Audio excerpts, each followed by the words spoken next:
Okay. bakit? I-focus mo yung paa. I-edit yung nasandal. Ano ba ko? Dear Ate Charo, itago yun na lang ako sa pangalan na Maylin Gatok. Ano, Maylin, oh. Sa pangalan ni Lee.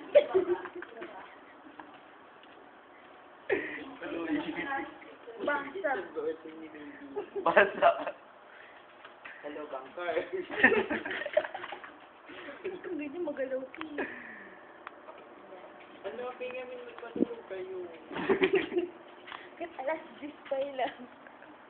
Hindi ka bigatan. Sabi mo alas 9 pa lang. Kunwari, hindi pa alas 3 ngayon. Tatu, si Marshall nagkakamot. Dear Ate Charo, tawagin niyo na lang ako sa pangalang Maylin Gatok. Eh, ganyan. Maylin eh. Nagsimula. Akong miyembro na.